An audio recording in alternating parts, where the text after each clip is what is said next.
Hello বন্ধুরা, আজকে চলে এসেছি আমি একটি আচারের রেসিপি নিয়ে। তো আজকে ভাবলাম তোমাদের সঙ্গে একটু শেয়ার করি লেবুর আচারটা কিভাবে বাড়িতে বানালাম।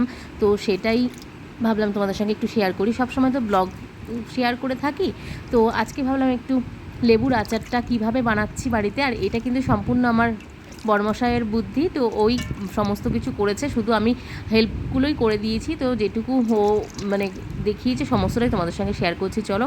তো প্রথমে ভালোভাবে লেবুটাকে ধুয়ে সুন্দরভাবে পরিষ্কার করে ধুয়ে নিলাম, নিয়ে একটা পরিষ্কার মানে সুতির কাপড়ের মধ্যে সুন্দর করে এগুলোকে মানে চেপে চেপে ভালো করে মুছে নিতে হবে।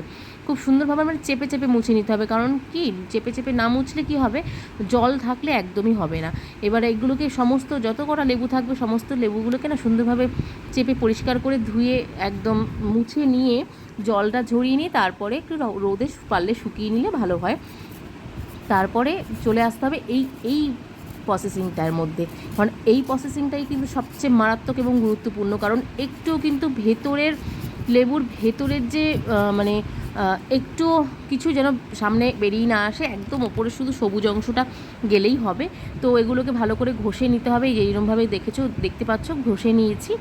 এরপরে এগুলোকে ভালো করে আবার ধুতে হবে, ধুয়ে নিয়ে সুন্দর করে আবার সুতির কাপড় দিয়ে, একদম সুতির কাপড়েই করতে হবে, কারণ সুতির কাপড় না দিলে না জলটা সেইভাবে যাবে না। সেই কারণে সুতির কাপড় দিয়ে একদম চেপে চেপে সুন্দর করে এটাকে মুছে নিতে হবে। এগুলোকে সুন্দর করে মুছে পরিষ্কার করে একদম জল যেন এক ফোঁটাও না থাকে, মানে এতটুকু জল যেন না থাকে।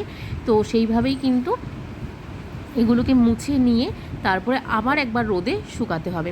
তো রোদে শুকিয়ে নেওয়ার পরে কি কি করতে হয় করণীয় সমস্তটাই চলো তোমাদের সঙ্গে শেয়ার করছি। আর প্রথমে একটু রোদে ভালো করে, যেহেতু আজকে খুব রোদ আছে সেই কারণে রোদে একটু শুকিয়ে নিলাম। তারপরে একটা কাচের জার নিয়ে নিয়েছি, কাচের জারের ভেতরে প্রথমে নুন দিয়ে দিচ্ছি। প্রথমে নুন দেওয়ার পরে তারপরে একটু বেশি করেই নুন দিতে হবে, তারপরে লেবুগুলোকে দিয়ে দিতে হবে। কিন্তু লেবুগুলো দুটো কি তিনটে লেবু দেওয়ার পর আবার তার মধ্যে নুন দিতে হবে। এই প্রসেসিংয়েই কিন্তু পুরো কাজটা, বয়ামটার মধ্যে লেবুগুলোকে দিতে হবে। যেমন পরপর এই লেবুগুলো দিলাম, লেবু দেওয়ার পরেই সাথে সাথে আবার নুন, আবার লেবু, আবার নুন, এইভাবে দিয়ে দিয়ে অনেক পরিমাণে নুন দিতে হবে। দিয়ে এটাকে মিনিমাম 1 মাস রোদে দিতে হবে। 1 মাস রোদে দেওয়ার পরে এটার 1 মাস পরে, 1 সপ্তাহ পরে, 1 সপ্তাহ রোদে ভালো করে দিতে হবে। তারপরে এর ভেতরে 1 থেকে 2 কাপ লেবুর রস, পাতি লেবুর রসই, মানে এই লেবুরই রস, এখানে অন্য লেবু নিয়ে এসে লেবুর রস এখানে সুন্দরভাবে 1 থেকে 2 কাপ দিয়ে দিতে হবে। দিয়ে দিলে এটা থেকে মানে আরও, এবার লেবুর রস দেওয়ার পরে এটাকে পুরো 1 মাস রোদে দিতে হবে। 1 মাস রোদে দেওয়ার পরে কি পরিস্থিতি আসছে তোমাদেরকে দেখাচ্ছি, যে 1 মাস রোদে দেওয়ার পরে কীরকম ধরনের খেতে হয়েছে বা কীরকম ধরনের হয়েছে।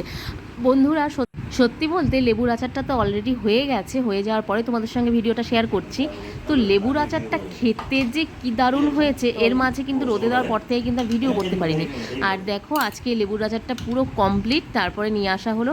ভাবলাম আজকে পরোটা বানানো হচ্ছে, পরোটার সঙ্গে একটু খাওয়া হবে। তো দেখো দেখে কিন্তু পুরো মনে হচ্ছে একটি রসগোল্লা, ঠিক আছে।